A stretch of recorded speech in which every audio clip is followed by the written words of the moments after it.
candidate forum for City Council. I'm Maxine Miller with the League of Women Voters of the Lewis-Clark Valley, and I'm here to welcome our moderator, Cathy Martin. She is at home here at LCSC. She just recently retired from LCSC after 23 years as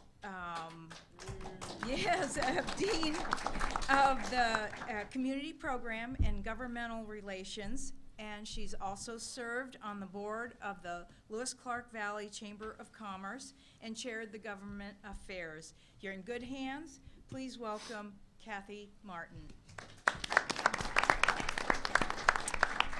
Thank you, Maxine, and I think that applause earlier was, you're glad I'm gone from LC.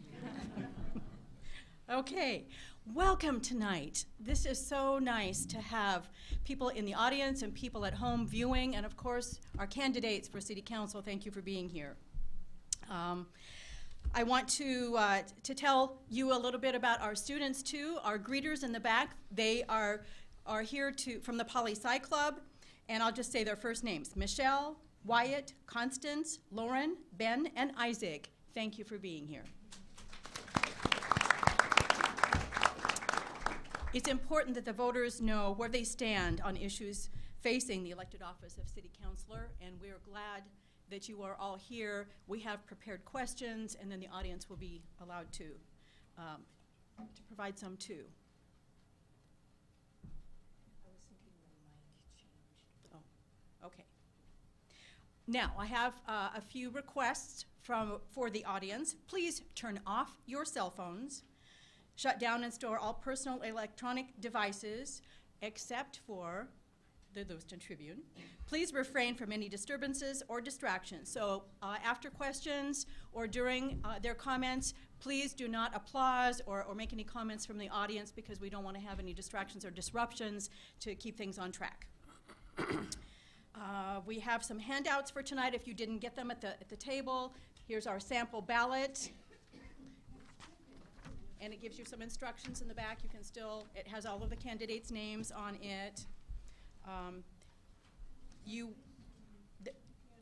And here's our directory of elected officials. Here's some information for you as well. At the front desk, you can get that as you go out. And then here's their slip of paper. If you have a question after we have done our prepared questions, we will have about 30 minutes for the audience to be able to ask. And so if you will write your question legibly, please, put it at the end of the table. Our students from the Poli-Sci Club, our greeters, will pick them up and take them into the back. We have some ladies from the League of Women Voters who are going to consolidate them to make sure that we're not being repetitive on some of the questions, to make sure that they're all consolidated. And so we will prepare all of those together and then ask those questions. Our format for tonight. The questions have been developed by the League of Women Voters, and I will read each of the questions and specifying the candidate to begin, the rotation, and the time limit. Anywhere from 2 minutes to 1 minute, and I will specify at the end of each of those. We will rotate the questions so it's not always the same person answering the first time.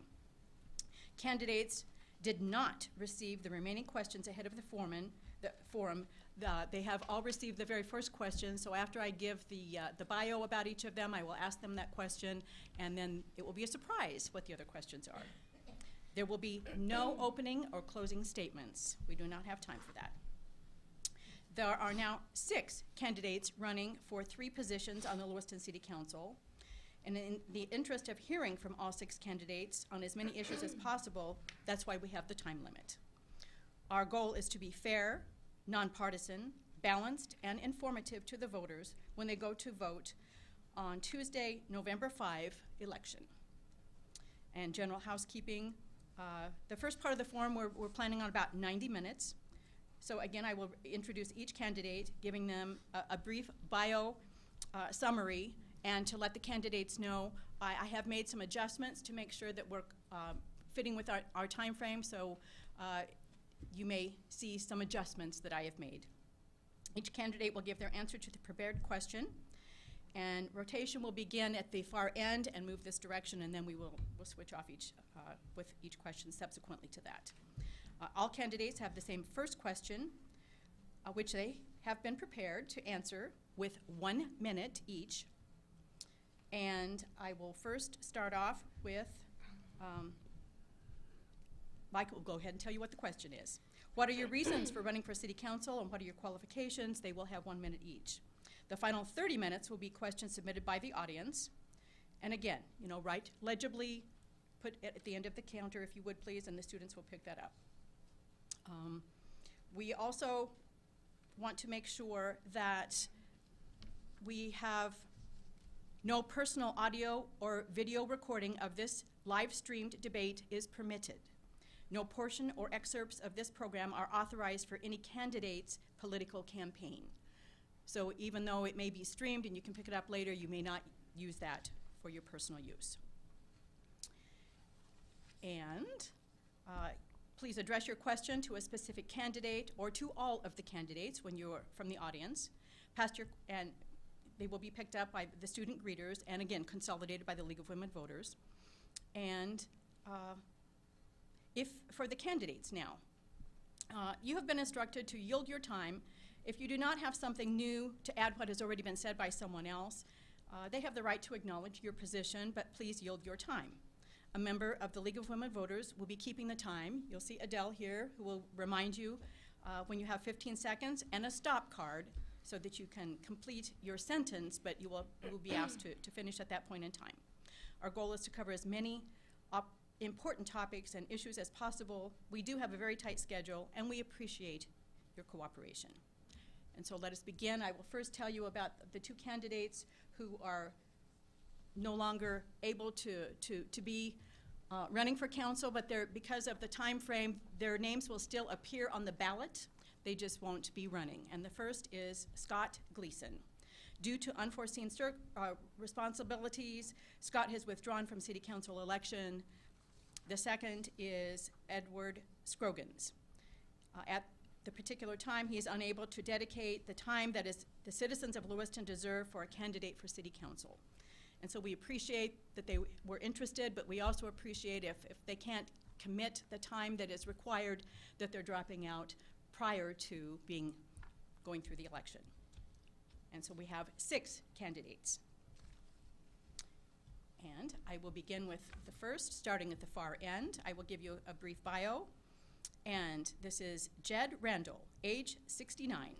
He serves as liaison to the Airport Authority, the Disability Advisory Commission, board member to Valley Vision, Clearwater Economic Development Association, city representative for the Clearwater Resource Conservation and Development Association, Government Affairs and the Natural Resources Committees for the LC Valley Chamber of Commerce, a member of the City Audit Committee. He has a BS in Psychology from University of Idaho, an associate's degree in Fire Science from College of Southern Idaho. He's been a Lewiston resident for 46 years, is married to Nancy for 14 years. And again, our very first question, what are your reasons for running for city council, and what are your qualifications? 1 minute, please, Jed. Thank you. I have the experience of 2 terms in office. Also, because I am a native of Idaho, I can appreciate some of the feelings that some of the Idahoans have. And also because of my age group, I think I have an appreciation for a significant portion of our population as far as how their money is spent or not spent. And that's my... Thank you. The next will be for Cari Miller, age 43, is the manager at Washington Trust Bank in Lewiston. She has a bachelor's degree in economics from Dickinson College in Carlisle, Pennsylvania, went on to Army Airborne School in Fort Benning, Georgia, and served as a commissioned officer in the U.S. Army. Cari has lived in Lewiston for 15 years and has 3 young children. She is a current city councilor and has served on the CETA Community Development Committee for 6 years. Cari, what are your reasons for running for city council, and what are your qualifications? Well, first of all, it's been an honor to serve the last 4 years, and one of the drivers for running the first time is still a drive of mine, and that's because I'm a mom. the head of my household with 3 young kids, all in the public school system here in Lewiston. And I feel that I really can contribute to representing that demographic of mothers here raising their kids and the challenges that they face. What I really bring to the table through my experience, not only as an officer in the Army, but also through strategic planning processes at the top of some organizations, is really my ability to create a vision, help develop that vision, help to plan to that vision, and then help hold people accountable to executing that plan. I had to do that in the military. I've had to do that in a number of positions, and I've helped create that strategic plan for the city, and I look forward to hopefully following through with execution. Thank you. Next is Mike Menegas, age 40, currently an Idaho State attorney, bar attorney, a candidate, and licensed real estate broker with RE/MAX in Lewiston. He has a Juris Doctorate from the University of Idaho, Justice Studies degree from Lewis Clark State College. He's lived in Lewiston for over 30 years. He and his wife Teresa have 5 children. He serves on the Lewiston Planning and Zoning Commission, on the boards of the Lewis Clark Valley Meals on Wheels, and Rockin' on the River. Mike, what are your reasons for running for City Council, and what are your qualifications? Thank you. Good evening, ladies and gentlemen. Thank you for being here and those watching at home. I'd also like to thank the League of Women Voters for putting on this candidate forum. Friends, I'm running for City Council because I love my hometown. I grew up here, and I have a great passion for helping our community do what it's possible of doing. I believe I'm the right person at the right time for this position because I'm a good listener. I believe in listening and hearing what the community has to say, listening to possible solutions, and then working together, reaching out beyond relationships that have been currently for our neighbors, with the Nez Perce tribe, with the county, and other regions to where we can find solutions to problems that maybe haven't been explored before. I have a great passion and energy for giving back. I believe strongly in volunteer work and doing whatever I can to find solutions through positivity and working together. Thank you. Thank you. Next, we have Kevin Kelly, age 50, service advisor at AutoPro Technologies for 6 years. Studied at Central Texas College in the Army, Armstrong Atlantic State University in Savannah, Georgia, and Lewis Clark State College. He's lived in Lewiston since 2008. His wife, Janelle, and has daughters, Kaylin and Claire. He has served as Lewiston Planning and Zoning Commissioner since January 2018 and Chair since January 2019. He's served on the Lewiston Solid Waste Advisory Commissioner from 2013 through 2015. Kevin, what are your reasons for running for City Council, and what are your qualifications? As the chair of Planning and Zoning Commission for this last year and on the board for 2 years, the Solid Waste Advisory Commission for 3, in the Army for 7 years. As a veteran, I have demonstrated my ability to work as a team and provide leadership when needed. I'd like to make Lewiston a better place for my daughters. So when the time comes, they have every opportunity to have a prosperous life here and not feel like they need to go elsewhere to find what they need. In public safety, I want to make the city a safer place and protect and safe for the people that keep us safe. And I want to focus on long-term planning so the city doesn't waste resources and money for when they're not prepared for crisis or opportunities. Thank you. Thank you. Next, we have Jim Kleeburg, age 61, currently in contractor sales with Early Bird Supply. He has a BS in Forest Products Business Management from the University of Idaho. He's resided in Lewiston since 1985. He's been married to Sue for 34 years, has 2 sons, Kyle and Casey. He was first appointed to the Lewiston Planning and Zoning in 2003, first elected to City Council in 2007, and has served as mayor from 2014 to 2018. What are your reasons for running for City Council, and what are your qualifications, Jim? Thanks, Cathy. And again, thanks to the League of Women Voters for hosting this forum. Sue and I moved down here back in 1985. I opened up a bicycle shop in the mall. I see people in here that I actually sold bicycles to. back in the day. My heart's been here. I love living here. First got involved in any kind of political type of thing when I was elected the chair of the Lewiston Center Merchants Association, if you will. Then I got involved with the Lewiston Clarkston Home Builders Association when I was vice president on that, and that's when I was elected or nominated to be on the PNC. So I started that back in 2003, and it's been a fun ride. You know, I've enjoyed it. Got elected to the council in 2007. My wife's been my rock. She's supported me all the way. And yes, I want to continue to give back to the community, so that's why I'm running again. Our sixth candidate, John Bradbury, age 83, semi-retired, currently working on his second book. He has a Bachelor of Arts from the University of Idaho, Juris Doctorate from the University of Michigan. He served in the United States Army, 502 Military Intelligence Battalion, 8th Army, Incheon, Korea.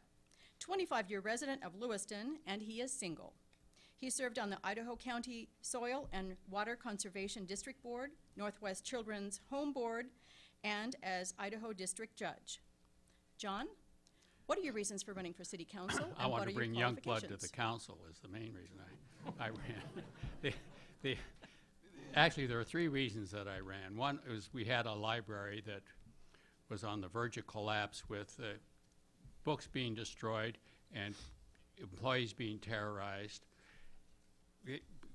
Orfino actually had more books than Lewiston. Then we had a waste treatment plant that was on the edge, one malfunction away from a catastrophic failure that would have resulted in all of Lewiston's sewage being pumped into the river. And then we have an airport that was out of compliance, been out of compliance with FAA regulations and lost flights to Seattle and to Boise. That is governing from crisis to crisis to crisis. I think the way to govern is so you avoid any crises. It's a lot cheaper to have systems that work. Why do I think I'm qualified? I was instrumental in getting the library back on its feet. I was instrumental in reserving your right to vote on the wastewater treatment bond. And I played a part in keeping, keeping the city out of trying to control the independent board at the airport. Thank you. Thank you all. All right, our next round, we will begin with Cari. The question is, what are three major challenges facing the city in the next 4 years, and how will you work to address the funding? 2 minutes for each person. So Cari. oh, Sorry, that's okay. I couldn't see you. So infrastructure is huge. The school bond being passed 2 years ago was a huge turning point for the city. So looking at our aging infrastructure, that includes our transportation system. It includes our utilities, so our water and wastewater treatment facilities. And I also think that a lot of our other infrastructure in the city continues to age, and we need to invest in that to move forward. So I think really through strategic planning and making sure that we've identified these things, then we can move forward in those. Some other major concerns I have is making sure that our police and fire are funded adequately, just like our roads and our utilities. Their equipment ages as well, and we need to continue to reinvest and invest more, make sure that we have enough police and fire for our growth that we're experiencing, specifically in the East Orchards. And I plan to fund that through the existing taxes that we have in place and through the existing bonds that we have. And those would be the 4 things that I would focus on in the next 4 years. I yield my time. Thank you, Cari. Mike? Thank you. Ladies and gentlemen, one thing that I feel very passionate about is restoring our airport to what its potential is. I believe that that is one of the biggest indicators of our strength for our incoming recruitments for business. Anyone looking to move here looks at our airport, they look at our port, and they look at our rail system and ways to move their product in and out of the channels that they need to for commerce. I believe that that is crucial to our survival of our economy. the jobs alone on the airport, the Department of Transportation has said that creates over 500 jobs, which produces $15 million in annual salaries, which have a direct economic impact of $54 million on our valley alone. And that is critical that we keep those funds in our valley. And we also expand on them with the south side development that could happen. It could make our airport self-sustaining with its own leases and tax-based growth. I believe that is number 2, growing our tax rate, so tax base, so it reduces our property taxes and our water costs. Many of our residents in this valley are on a retirement or fixed income, and they cannot see rising costs every year when their costs, their income isn't changing at that same level. That is alarming, and that can be changed with the correct amount of growth and strategic planning. We need to fund our infrastructure, and we can do that through growing our base and having different mechanisms for funding, such as LIDs, hotel taxes, things that won't spread that cost to our homeowners. I believe in funding public utilities and public safety, such as the police and fire departments. They need to be given the technology available, but there are consolidations that are possible. For instance, public dispatch can be possibly consolidated between the county and the city. There are other possible solutions that we could find by putting our heads together and being creative. I believe in transparency. I believe our community needs to have a clear idea of where their tax dollars are going. Thank you. Thank you, Mike. And I will reread the question every other time, just so that everyone is aware of what we're talking about here. What are, or I should say to Kevin, what are the 3 major challenges facing the city in the next 4 years, and how will you work to address the funding? Thank you. One of the biggest issues is going to be school safety. We have to work with our partners at the school board and provide safe corridors for our children to get to school. There's children being hit in the orchards going to school. That's something that I didn't know until recently. So working with the school board, getting grants for SRO officers so they can not have to bounce from school to school, so they're not all occupied at the high school when the other schools are in need of them. Again, funding of the fire and police departments, not just staffing or housing or the buildings, but making sure that they're protected in their mental health. I mean, they deal with us in our worst, and that takes a real impact, is a real impact on them, and we need to make sure that they're there for us. We need to be there for them. And the airport is another one, but I think not just funding for the airport, but accountability for the airport, because that's part of the reason that we're in the situation we're in right now. Making sure that that the county and the city don't just say, here, airport board, do what you're supposed to do, here's all the money you need. But they need to be accountable to us. And at the city level and at the county level, that's where we need to keep, hold the reins. Thank you. Thank you. Next up will be Jim Kleeburg. Thank you. So we've got several issues, but I guess I'll try and bump on a few of them real quick. The airport, certainly. I voted to increase funding for the airport this year. I allocated money in the budget, the city's budget, out of their economic development fund, and made a motion to provide $220,000 for capital improvements at the airport, and I was shot down 6-1. I also made a motion to split the ARF costs for this year, which is $119,000, to provide the 50 and change to build a taxiway. And that one, I was shot down 5-1. So I've been in support of the airport. I know we need to get it back up to snuff. The second one is Bryden Avenue. Again, URA, we recently created a urban renewal agency district on Bryden to collect some of the incremental property tax to pay for the purchase of right-of-way so we can actually widen. If anybody's been up there at 4 o'clock, 5 o'clock, 6 o'clock, they know what it's like up there. It needs to go to 4 lanes. So the next one would be the fire station.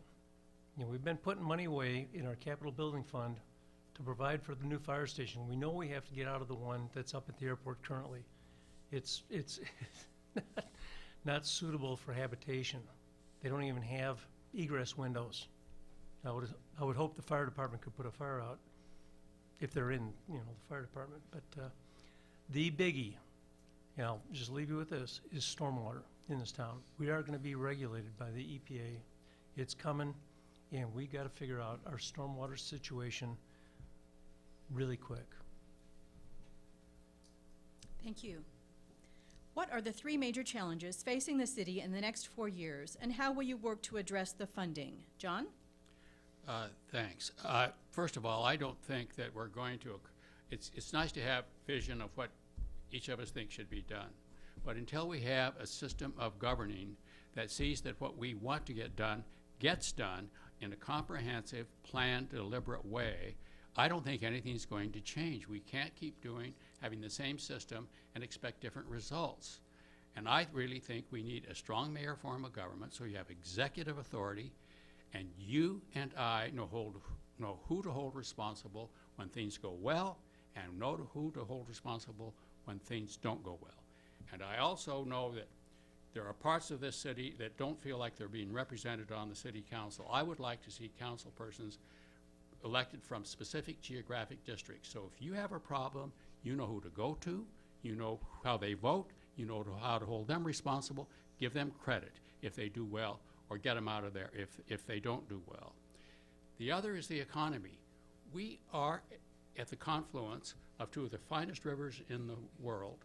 We have 2 fine engineering schools within 30 miles away. We have 2 fine colleges right here in the valley. The best weather east of the Cascades, and for the only part of Idaho that isn't growing. In the last 10 years, Idaho as a whole had new private sector, again in private sector employers of 49%. The second district was 0.1%. 1/10 of 1% was Lewiston's growth. Why is that? Transportation. We aren't on an interstate. Unless we can get people and products to market, it's not going to change.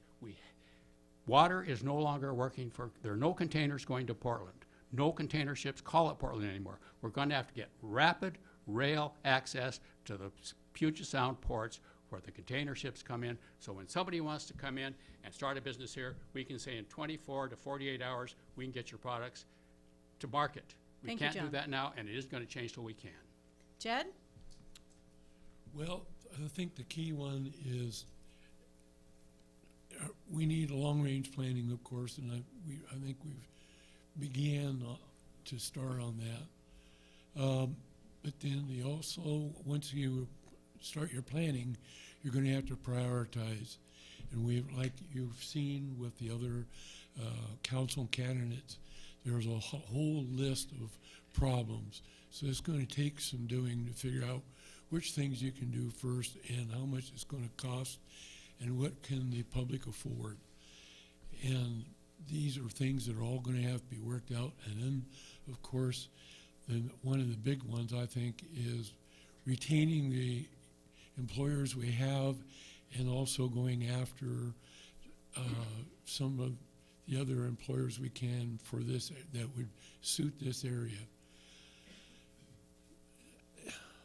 The big one's going to be infrastructure here in town, I think, to attract employers.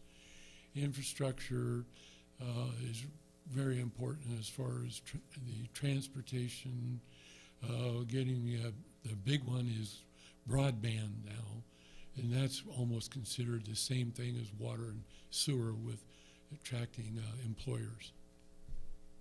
Thank you. Third question. What is your position on the city's responsibility to nonprofits and charities? We will begin with Mike. Thank you. The city, excuse me? Oh, I'm sorry, this is 1 minute. Okay, I should have thank said you. that. the city needs to take a overarching look at every program that's being funded, whether it be a nonprofit, a charity, 501c3, and decide which programs are returning income and which ones are not. Specific to charities and nonprofits, we need to support them. We need to find an engagement with the community leaders, community members. Again, we can reach across the aisle to our neighbors to the north, to the neighbors to the west, east, and south, and decide together how these community programs can reach more people. A lot of these are compartmentalized, and I feel like everyone has the same effort. I'll take Meals on Wheels. That's a program that I'm very passionate about. I serve as a driver and on the board of directors. I can tell you personally, there's a tremendous need for more funding, more drivers, and more people. We provide a tremendous service to the community where people otherwise wouldn't have any way to eat. And I feel like that's such a valuable resource that isn't being funded, and it's not really being known to the general level that it could be. And so I think we just need to do more for community awareness for these types of programs. Thank you. Kevin? The city's responsibility to nonprofits is huge. The city needs to support them because they can do a lot of things that the city cannot in providing services for often forgotten about citizens. Winter's coming. This year we don't have the rock. We're going to have to lean on a lot of outside agencies to help when the weather gets cold. The YWCA, Meals on Wheels. I feel that the city needs to it's an invaluable service that the nonprofits provide for us. Thanks. Thank you. What is your position on the city's responsibility to nonprofits and charities? Jim? Well, the nonprofits and charities, the ones that we contract with, and back in the day it was actually looked like, we were giving money to these organizations. These are actually contractual obligations so that we get feedback from the people. Boys and Girls Club, I've no problem with that. I think the Boys and Girls Club is a fabulous organization. We have CETA that we've been supporting in the past, and yes, they are regional, but not specific to Lewiston. Valley Vision, I think we've been bearing the cost, from a dollar standpoint, with disproportionate cost, but we've been supporting them. The one thing that bothers me is that our senior nutrition program, which is administered through Parks and Rec, has been actually lacking funding, especially since the county chose not to participate anymore in that senior nutrition program. I think that's just a shame. So, Thank you. John? Well, I think that the nonprofits play a really important role, along with the business community, along with labor, and with government. I mean, I look at the YWCA that provides shelter for abused women and children. I can tell you as a judge, I saw how pernicious and how traumatized those people are. And I shudder to think what it would be like for them if we didn't have that facility here in Lewiston, because it's the only facility that provides that kind of care. I just wonder how many people the Salvation Army feed every year, people that are going hungry. We have kids at every Friday go home with lunches from the lunch program because they crowd into line on Monday because they're hungry. And these are really necessary terribly important needs that have to be met, and they should be encouraged and helped by all other parts of the community so we work together to solve common problems. Thank you. What is your position on the city's responsibility to nonprofits and charities? Jed? Well, again, this would go along with the long-term planning and prioritizing what your responsibilities are to the public and what they can afford. It's unfortunate that we couldn't help everybody. It's just not in the cards.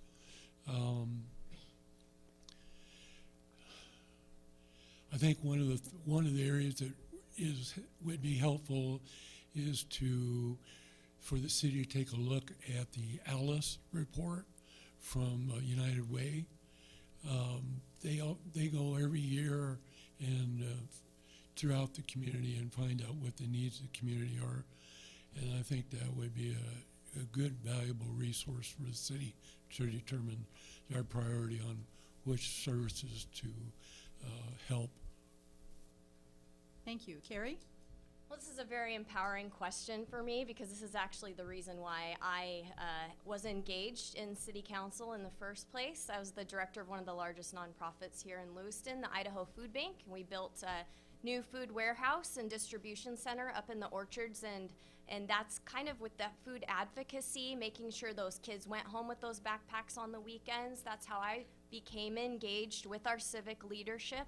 And I think the city's role in that is crucial as a partner to support those nonprofits, make sure if we need to contract with them for services like we do for the sports programs at the Boys and Girls Club, that we're a good partner in that.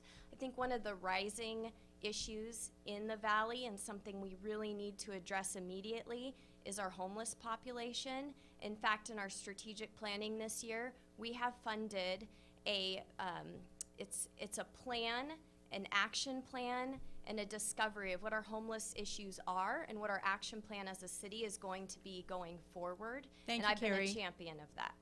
Fourth question. What criteria justifies the increase or decrease of city officials' salaries? 1 minute, and we will begin with Kevin.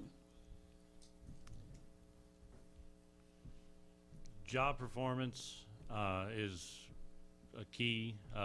Results, those are big things for any kind of a salary increase. But in today's day and age, as far as a department head, there are some things that I think should be reined in. If you're making $100,000, I don't think you should be getting a COLA every year. So really just results and job performance. Thanks. Thank you. Jim? Thanks. You know, we, of course, everybody's read the paper, and we had a couple of big bumps in salary. I will say that I did support the increase in salary for the city attorney. I think she's done a spectacular job for this city. She has righted a lot of wrongs that were written into our city code, and I know that she works tirelessly and a lot of hours. The city manager, Alan, certainly deserved a raise. There's no doubt about it. I mean, that guy has delivered on his promises. He's, you know, he comes from a capital planning background, and he's done that. You know, we did an education campaign, and we've got a bond passed for the water and wastewater. I didn't think his raise was maybe, you know, front-loaded. I was happier with a lower raise. But that being said, yes, it's all performance-based. Thank you. Okay, I What got criteria stopped. justifies the increase or decrease of city officials' salaries? John? I agree that it should be performance-based, and I think it's unfair. I think employees are entitled to be paid fairly, and it's unfair if they aren't paid fairly. It's unfair to the taxpayers if they're overpaid. And I look at performance as being the single criterion. I look at the wastewater plant that was at the point of failure. That was going on for years and years and years. Nothing was done, nothing was updated, no maintenance. Same thing at the airport with the runways, going on and on and on. And what are the consequences? The head of Public Works gets $176,000. His benefits are several $1,000s more than the $36,000 that the average person in Lewiston makes. We've got to be reality-based as well, and I don't think we are. And I think it has to have a hard look at what it takes to pay fairly and also be fair to the taxpayers. I don't think we've met that standard. Thank you. Jed? Compensation can be a rather ticklish issue, and performance is part of it. But you also have to consider what kind of quality are you willing to accept in the person that you're going to hire. And one of the things you have to look at is competition from the outside area. What kind of wages are being paid for similar job descriptions. And so you can't just rely totally on performance. You have to rely on their background too. And what maybe even look at the possibility of what kind of other jobs they've had in the past. So it's just like any other employee when you're evaluating. And as far as the cost of giving them increases, well, as you know, I voted against both increases. Thank The you, reason I thought it Jed. was because it's too much. What criteria justifies the increase or decrease of city officials' salaries? Cari? So this is a great question because I asked the same thing when I started on council 4 years ago, and what I discovered was there was no performance review process for our 2 employees for council, so our city attorney and city manager.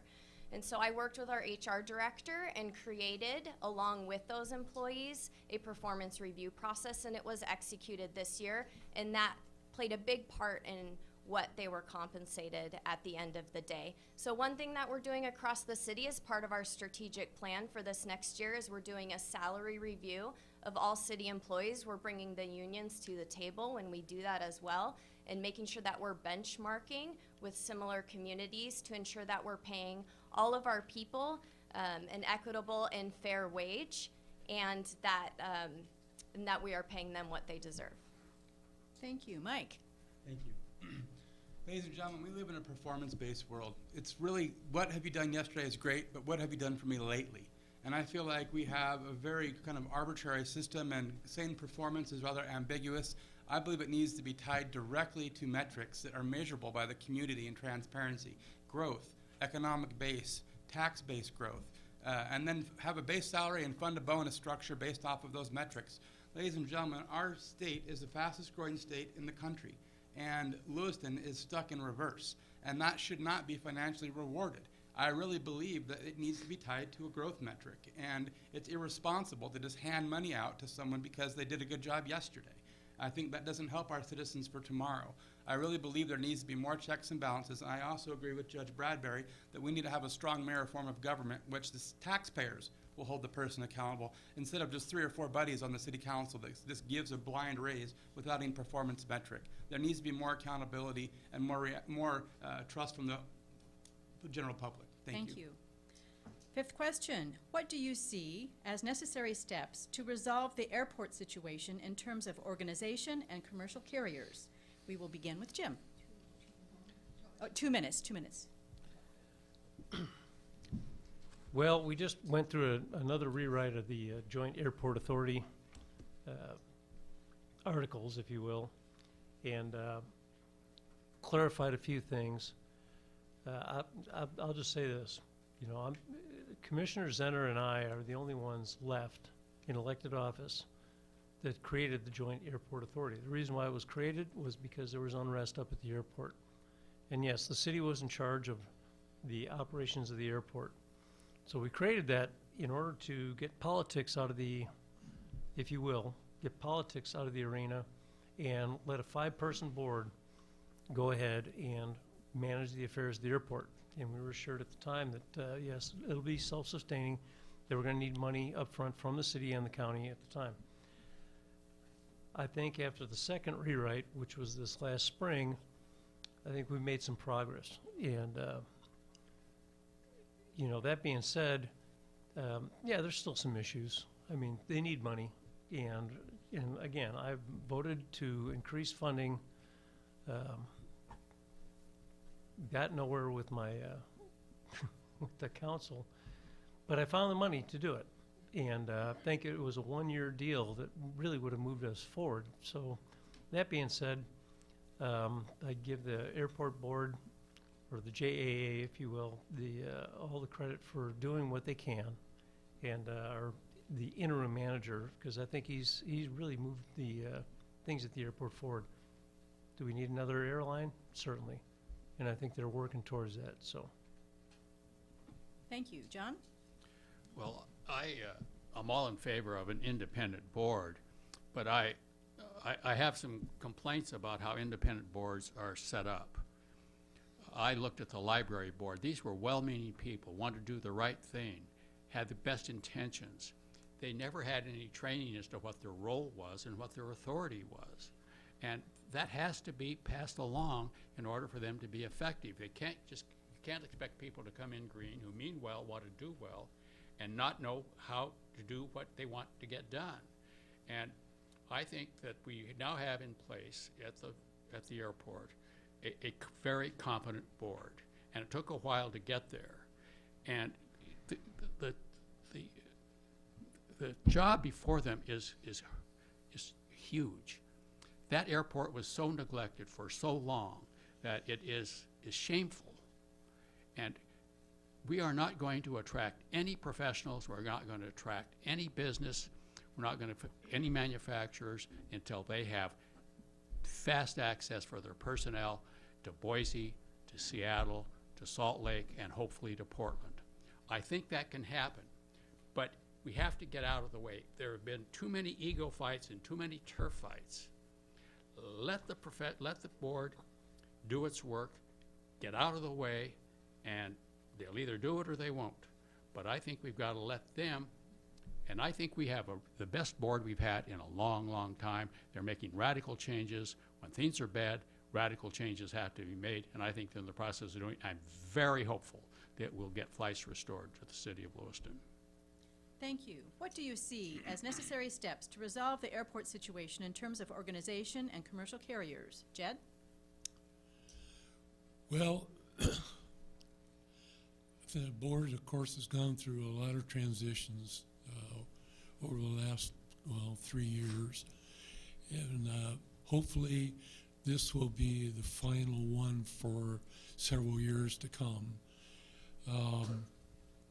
And I also hope that they're successful in attracting other airlines. But in the meantime, just don't think just in the box. We have to have an airline.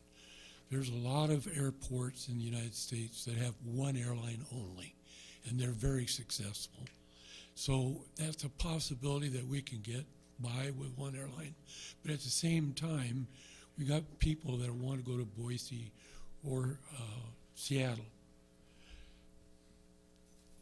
And for various reasons, business or maybe medical reasons. Why isn't it that we can't just fly up to Spokane and make a hook up with the flights in Spokane that go to Seattle and go to Boise, or to go to Denver or Phoenix or wherever? They've got a lot of different access points from Spokane. So let's don't just think one airline extra is going to do the job. Let's see if we can fill the gap right now. Thank you. Cari? So to move forward in the future, I think we're doing exactly what we need to be doing. That board has had a tough year, and the progress that has been made over this past year has been tremendous. I think two things: organization, and then you need to look at leadership.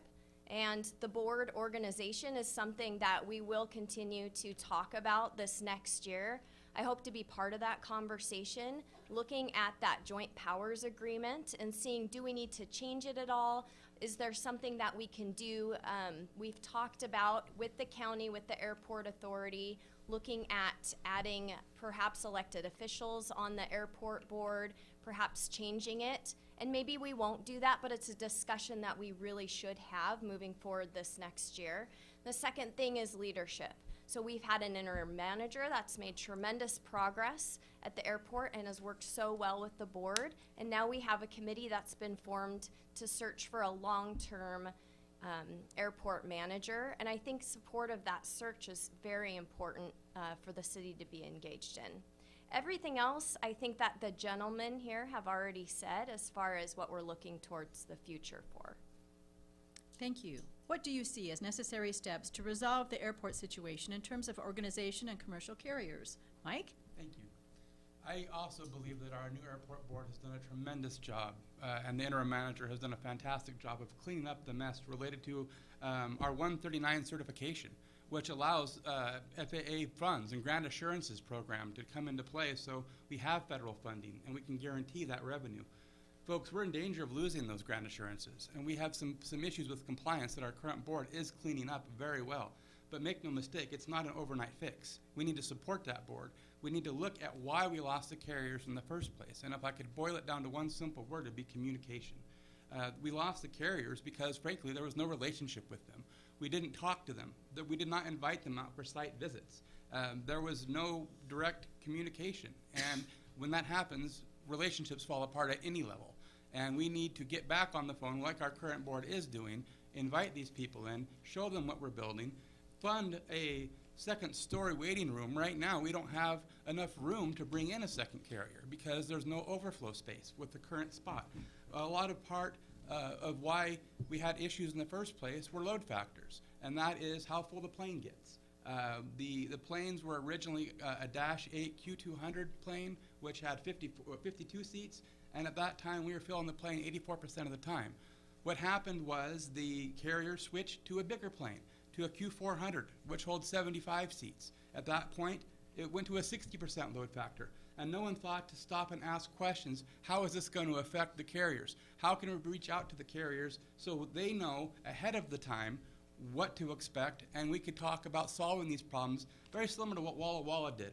When they had trouble with their airport, a lot of community and business leaders got together and solved the problem. They talked to the airport, they communicated. Friends, we can get this airport back on track. There's not a huge amount of change it needs to do. We're on the right track. We have the right vision and the right leadership. We just need to support them and stay consistent. Thank you. Thank you. Kevin?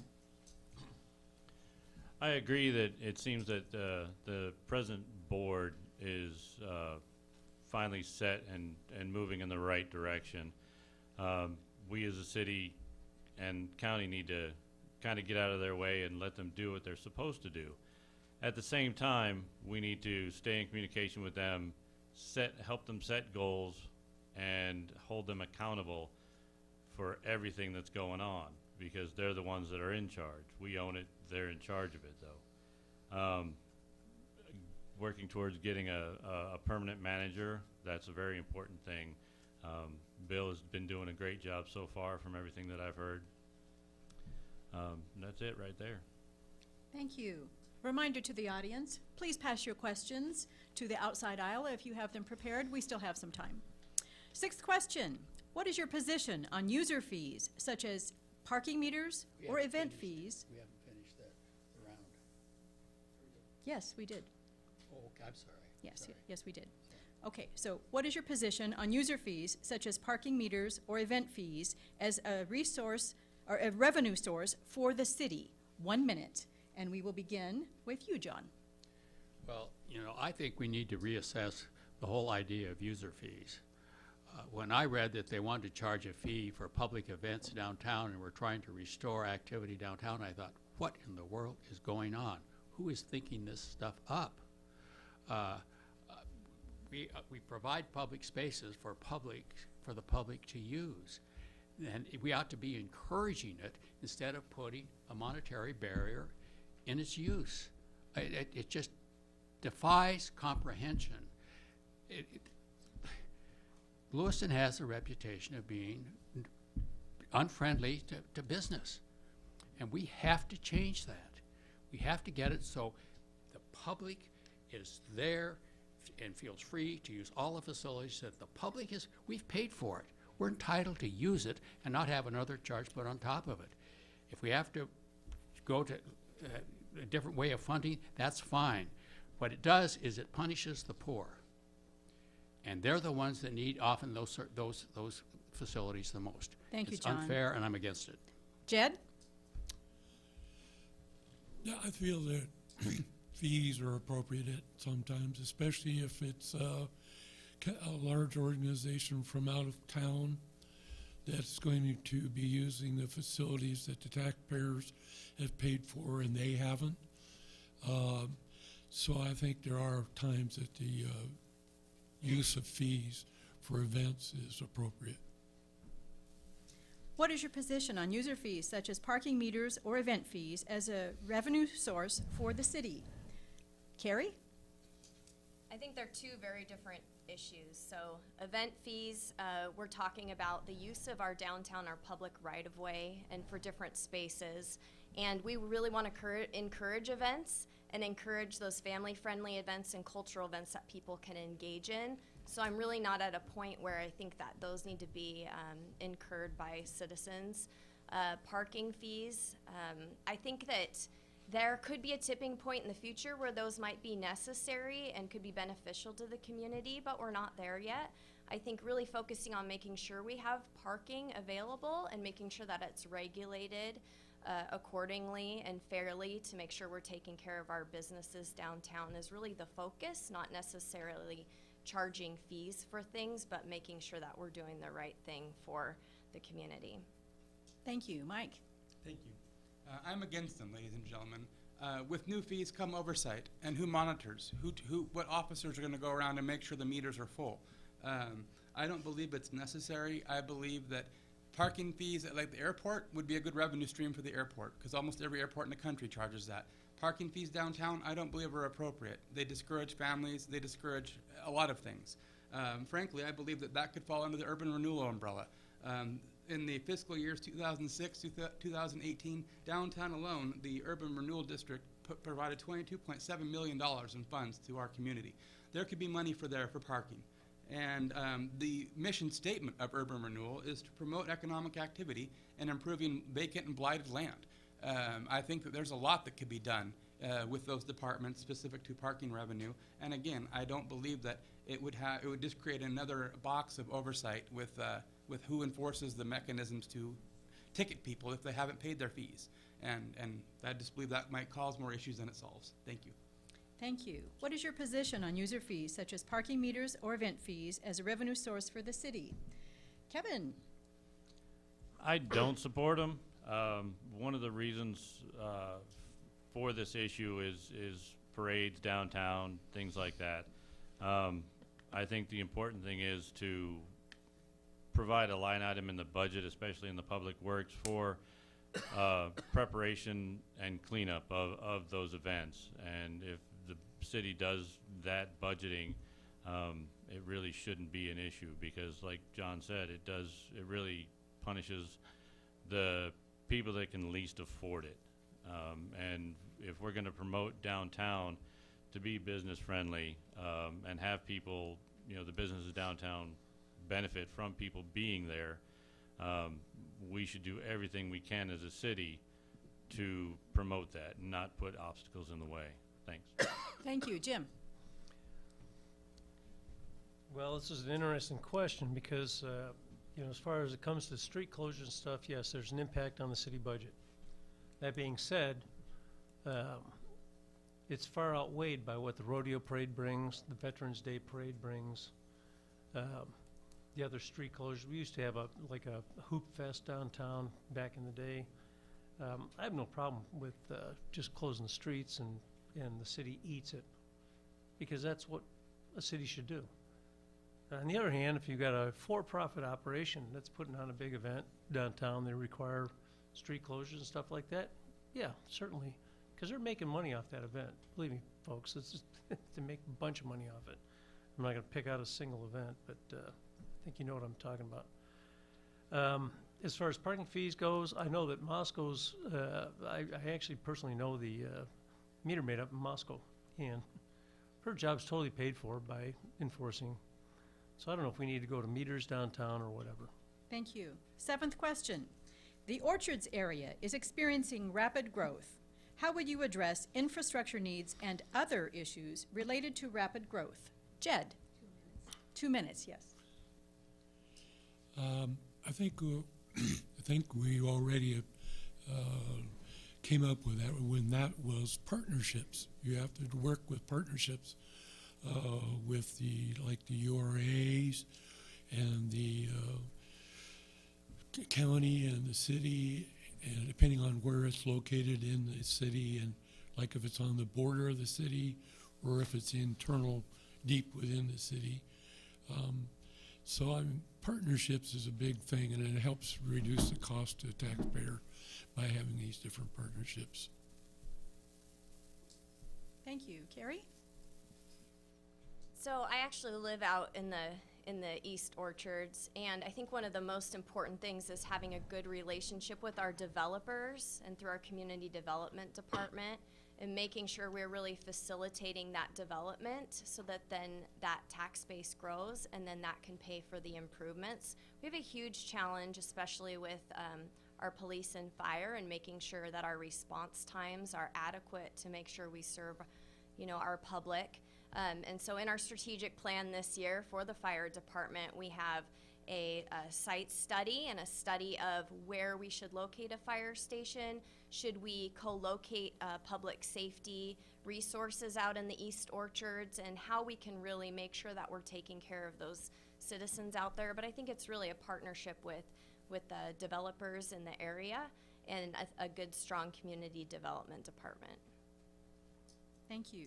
The Orchards area is experiencing rapid growth. How would you address infrastructure needs and other issues related to rapid growth? Mike? Thank you. Ladies and gentlemen, I can have a unique perspective on this question because I bring 20 years of real estate experience as a broker in the Valley to my answer. I have visited with all of the major developers in town, one who has several buildings in the area, others who have developed multi-acre tracts, some who do private and spec building. And the answer is always the same. It's impossible to get a building permit. There are so many roadblocks that get put in place, and the answers they get aren't always the same every time. A lot of people will get a permit, come back, and now it's a different answer the next time.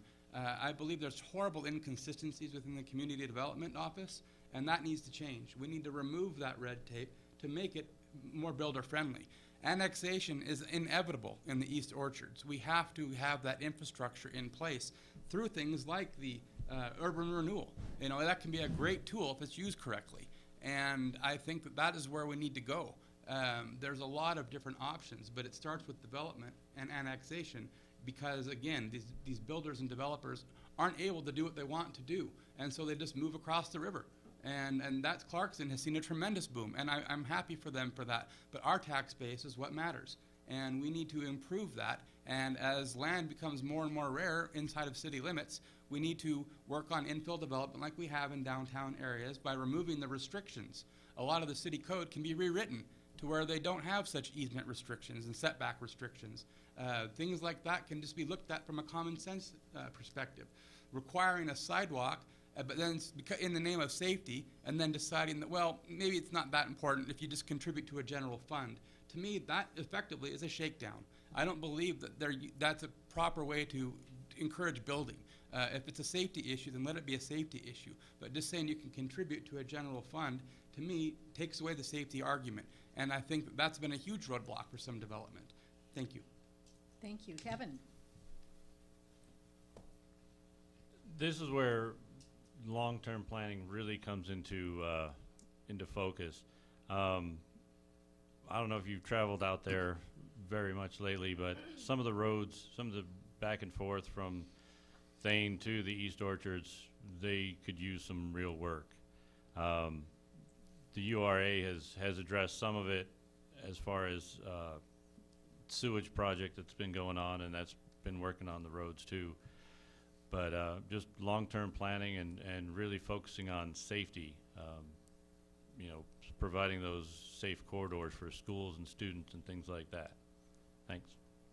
Thank you. The Orchards area is experiencing rapid growth. How would you address infrastructure needs and other issues related to rapid growth? Jim? Thank you. Yeah, the East Orchards in particular is seeing some fair amount of growth. We had I wouldn't say contentious, but we had a big meeting about a development out there in the East Orchards where the applicant wanted to put 45 duplexes on 9 acres. Okay, I thought that was a little excessive, and I thought it flew in the face of the comprehensive plan.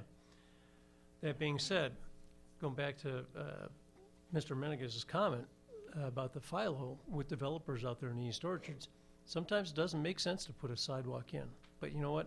The money that's collected through the FILO fee, which is the fee in lieu of sidewalks, is actually collected and it's spent in that neighborhood. And I think that's a very valuable thing because there's a lot of geography challenges out there that would prohibit or make no sense to build a sidewalk. So I'm in favor of the impact fees on new developments out there. Certainly, if you're going to build a development out there, you're going to impact city streets, and it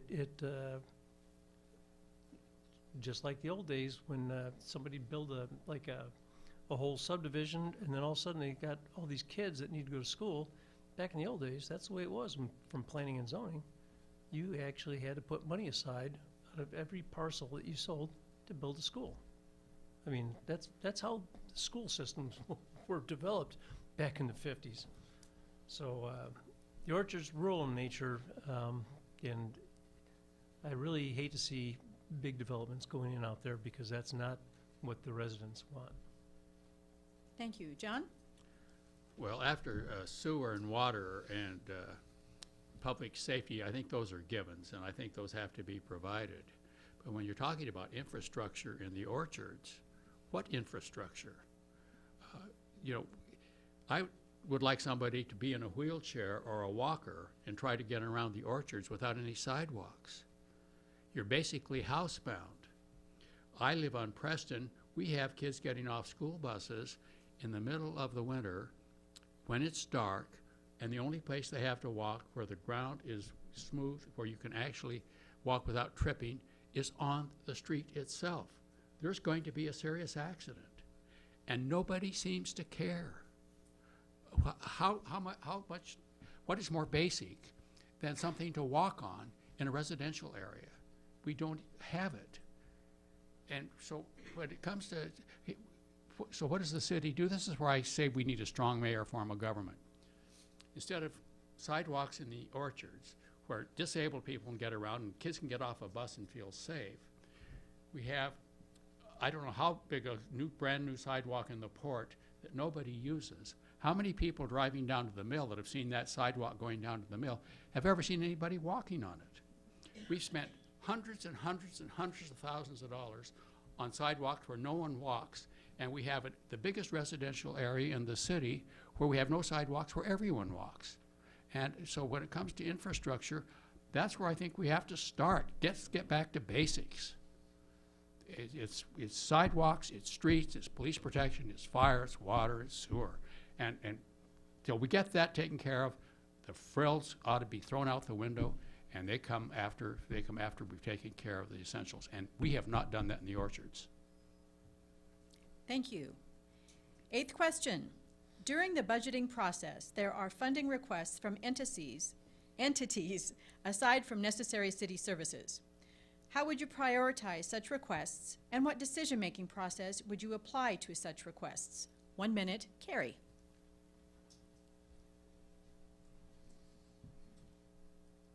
I guess I don't understand the question. Can you repeat I it? don't either. So non-necessary entities?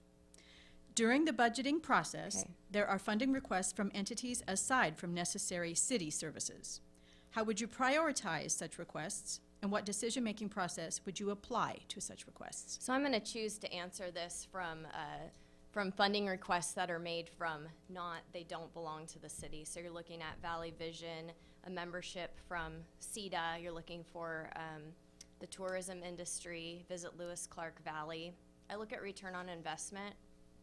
I look at necessary services that the city can't provide and isn't providing. So our contracted services with children's sports with the Boys and Girls Club, the Valley Vision contract, looking at how are we marketing ourselves to businesses outside of the valley, and how are we working in partnership to recruit those businesses. And also membership in CEDA is very important to regional growth, which benefits the city of Lewiston in the long term. So I really add that decision-making process, the return on investment, and looking at are we getting, making sure that that's helping to grow our city and to take care of the citizens that we have. Thank you, Mike. Thank you.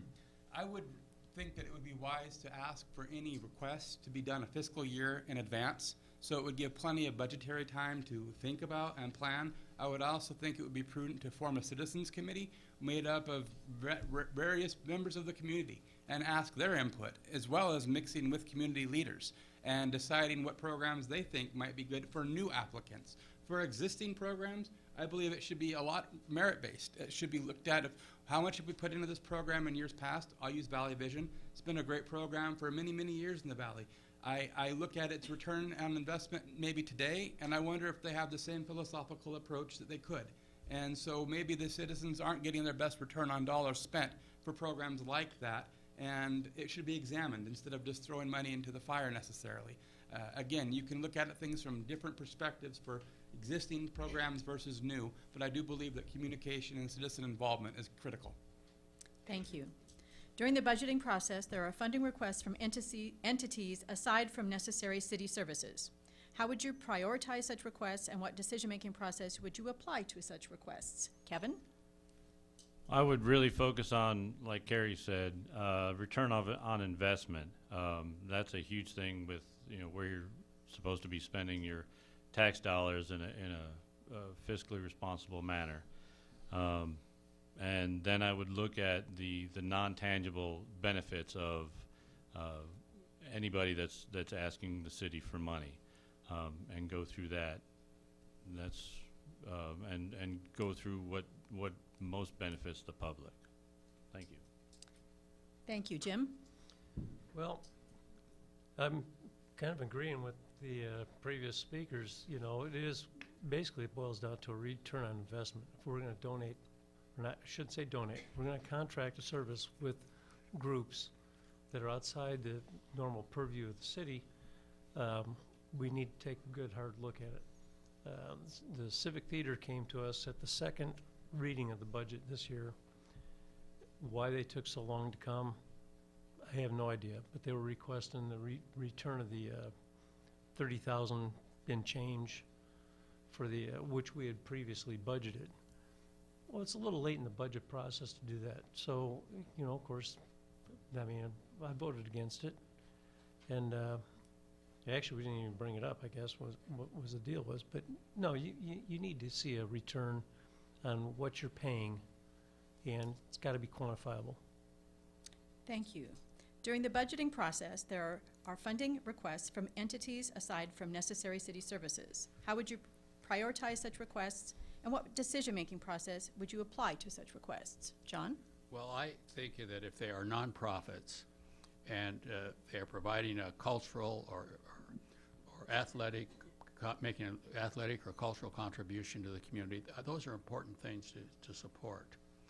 I am against budgeting any money for private corporations, because then you disrupt the even and level playing ground that I think every business person is entitled to expect. I think it's very unfair for a city to take sides when you have competing businesses involved.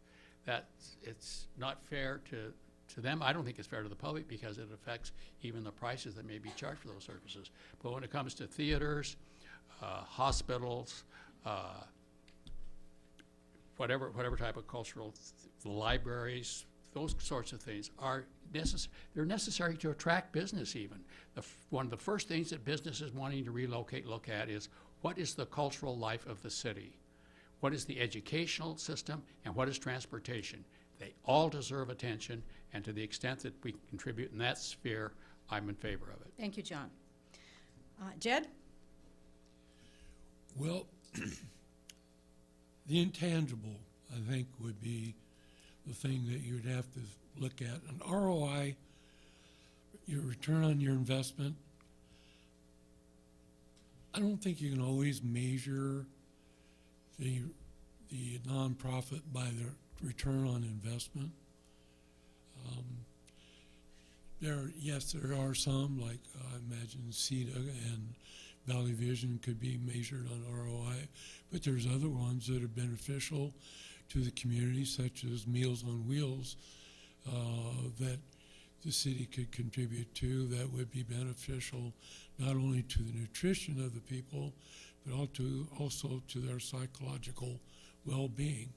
So I'm thinking you have to look at the intangible benefits too on that, and whether or not it's going to contribute to the welfare of the society out there. Thank you. Ninth question. What are the funding sources available to the city other than taxation? Beginning with Mike. 1 minute. Sorry. 1 minute. 1 minute. I believe we have a very civic-minded community. We have several great corporations and businesses here that fund a lot of projects. I have done a lot of private fundraising for things like Rocking on the River, which supports, as a nonprofit, local schools, the Backpack for Kids program, and local ball field teams. And it's a great program. There's tremendous donors within our valley that privately fundraise things. Businesses like Rogers Motors, for example, they're contributing to almost every event that there is. And there's a lot of corporations and businesses like that. Corporations like Schweitzer Engineering that funded our library.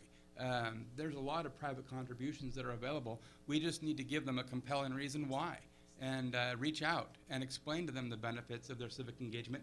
And I don't think it's that hard of a sell. I think people are proud of our community. They're proud to support that community. And if we can give them a compelling cause and a compelling reason, they'll be happy to write those checks as long as we can support them in return. Thank you.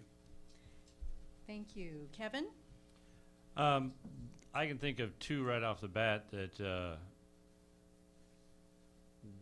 well, with the new budget that we just passed, there's a grant writer in there. I'd like to see the results of that, what that brings over the next year. And another one is the fire department. A lot of, actually more than a third of their budget, people look at their budget and say it's huge, but a third of their budget is actually brought in by fees that they collect for transporting from here to Spokane or contracting with, Clarkson, Asotin County, things like that. So those two right there. Thank you. Once again, what are the funding sources available to the city other than taxation? Jim? Yeah, I agree with Kevin. It's, the fees, that was a long-fought battle back in the day about spreading the cost of our EMS service out in the area where we were serving. So we've actually reached contractual agreements with the county, Whitman County, Asotin County, City of Clarkston. I mean, we have contracts now that we're actually getting compensated for. Again, bringing up the Schweitzers. Schweitzers donated $1 million to that library.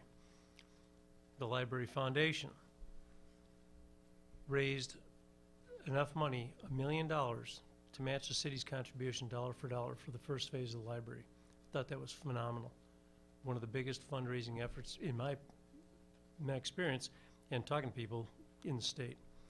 Idaven Corporation, the skate park for the kids. They kicked in a ton of money for that, and it is one of the best things that we've done for the youth in this valley for a long time. That skate park is used constantly, and I think it's been great. Thank you. John? Well, first of all, I think that grants are given as long as, but I have a problem with grants in that I think often they see a grant, well, we have matching money, so because they can get half of it paid for, they think they should do it, whether or not it's needed. And I think that grants are really useful if they're focused and go to a need that actually exists. Also, foundations obviously contribute, but it's very hard to talk about this subject when we have a state legislature that won't give local governments the funding discretion that they need. When you compare Idaho to Washington and the sales tax, we come out very favorably. If we had the ability for a local sales tax, half a penny, we wouldn't be losing any competition that we have on the other side of the river, and we could be funding essential things that need to be done and have everybody that comes into the city and uses its services help pay. People from Winchester, from Weihach, from headquarters, from Moscow. So everybody contributes to the cost of what it is and helping pay for the services that they receive. Thank you. What are the funding sources available to the city other than taxation? Jed? Well, we have a few extra things we can, but the only problem with a lot of the extra sources of funding that we have is there's strings attached, and there's also restrictions. I agree with Judge that it would be nice if the state would loosen up and give the city a chance to have other mechanisms for revenue that would also cover, without having to increase property taxes, would widen the tax base, such as the local option tax. By widening the tax base, it makes it cheaper for everybody. So I think that's one of the things we need to do is maybe put the Association of Idaho Cities needs to put more pressure on our legislature to open up different avenues for revenue for the cities. Thank you. Cari? I really have nothing new to add. I think it's all been covered. I would add that, I'm a champion of that grant writer position. I think that is a great investment, and that everything that has been mentioned that I'd come to mind. We are looking at other things like auditorium districts, implementing lodging fees, lodging tax, which I guess is the word tax. So that's aside from the question, but use of our URA districts, use of local improvement districts. There are a lot of things. It's just making sure you select the right thing for your community. And I think right now that grant writer position was a great first step. And we just need to continue to explore the options. Thank you. A last reminder to our audience, if you have any questions, please pass them to the aisle so they can be processed and brought down here. Okay, question number 10. What is your position on the practice of combining second and third readings on active agenda items for the sake of efficiency? And do you think this affects the opportunity for citizen input? 1 minute, and we will begin with Kevin.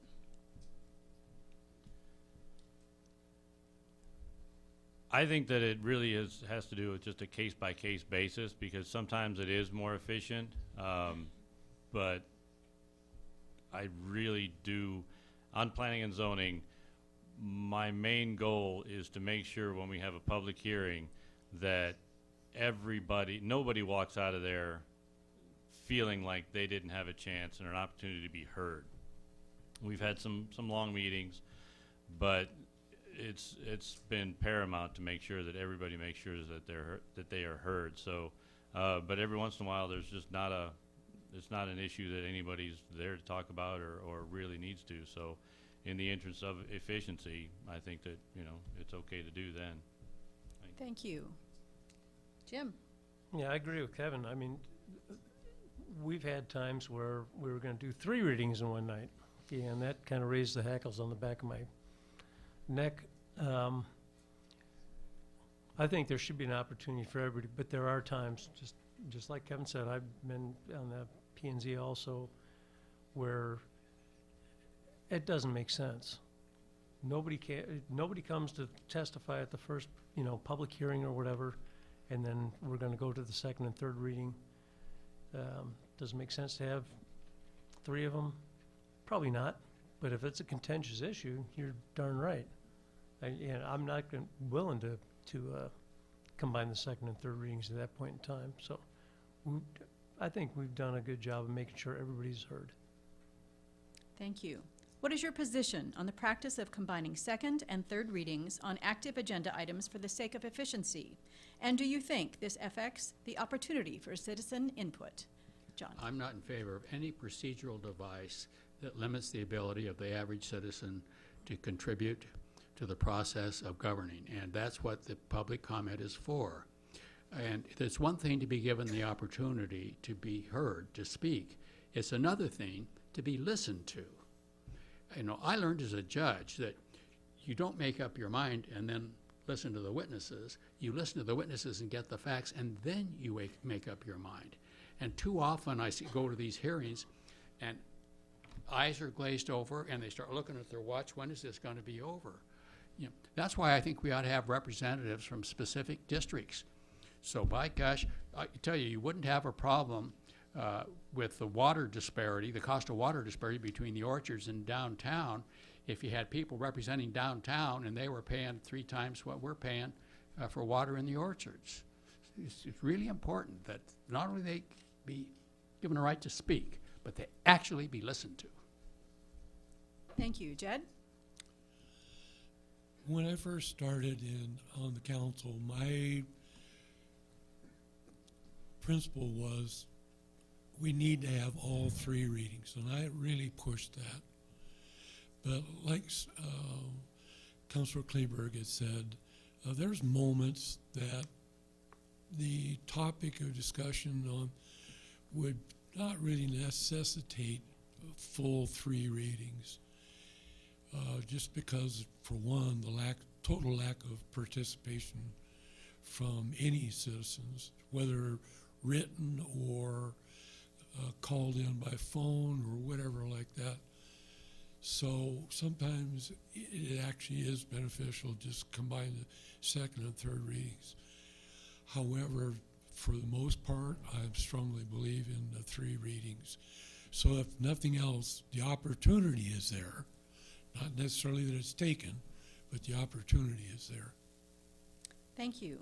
What is your position on the practice of combining second and third readings on active agenda items for the sake of efficiency? And do you think this affects the opportunity for citizen input? Cari?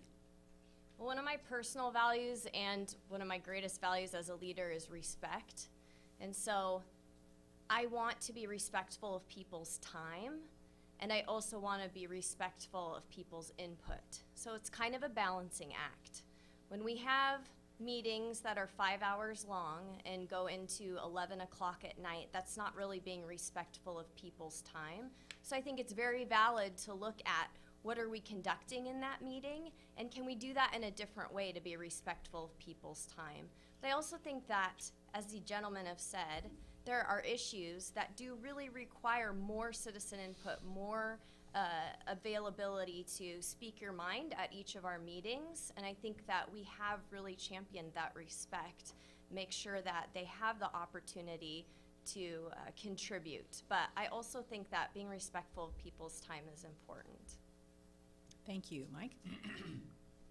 Thank you. I believe the problem you might run into with this isn't necessarily time, but equity.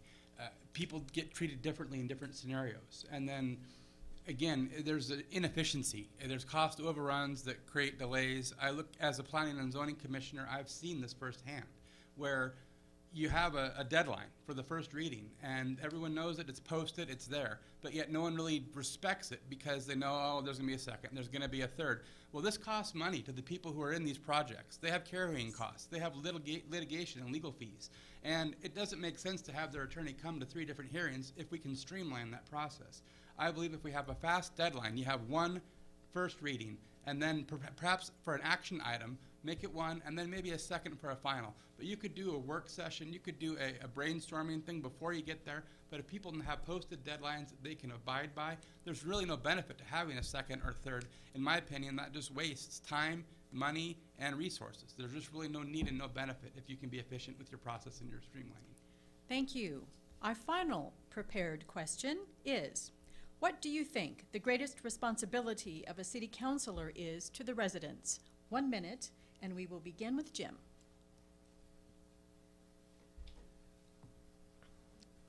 Well, I'll tell you what, I've been doing this for quite some time, and I've served this community, and I am responsible. I know we've talked about having councilors elected from different regions in the town and stuff like that. I'm not even opposed to that. But I'm responsible to every one of the taxpayers. I'm a taxpayer myself. And each vote I've taken that affects your taxes affects my taxes, just so you know that. And I take it very seriously. You know, it's been a privilege of my life to serve this community.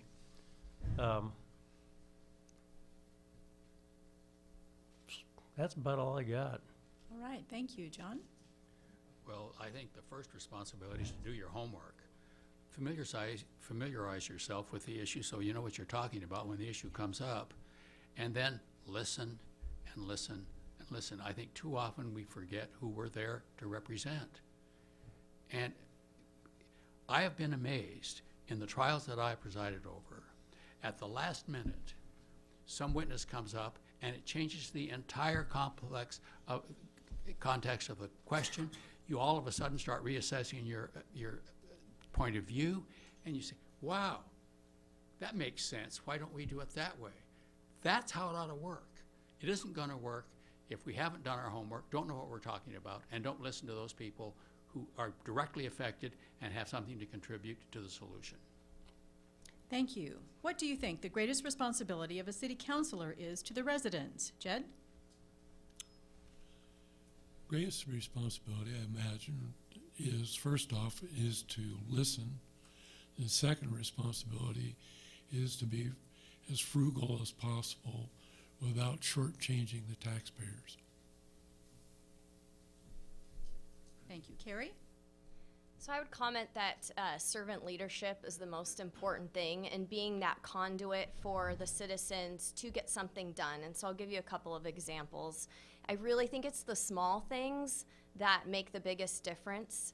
So when I first got on council, there was a lot of concerns down Burrell Avenue, and the residents really wanted just a stripe down the middle. Our city code didn't really allow for that with that traffic, how much traffic they had down that road. And so we really worked together with the citizens and made a change to that code so that we were able to get a stripe. That created more safety, and it made those residents' life better. I've been able to engage in a lot of things like that down right by the airport, where we closed off that road because people were zipping down that side street to make sure that they could bypass the traffic light. Just working with those citizens on something that they cared about right there on their street to make that impact. I think that's the greatest effect we can have, is really making those individual lives better. Thank you. What do you think the greatest responsibility of a city councilor is to the residents? Mike? Thank you. Folks, 93% of communication is nonverbal. If you can bring a smile and an engaging personality to the table, folks will listen to you, and you can, more importantly, listen to them. I believe that a counselor, as everyone else has said, needs to be able to listen to hear rather than listening to respond. I've witnessed a lot of condescension in the interactions of our current council in dealing with the community. I've heard that certain people don't listening to them because they don't live in our district. I think that is horribly condescending, and it turns everyone off.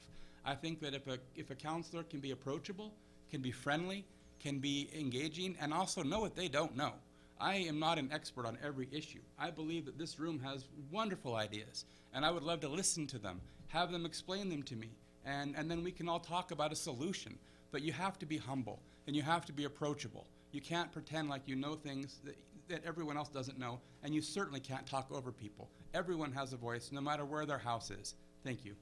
Thank you. Kevin? I think one phrase really wraps everything up, and that's hard work.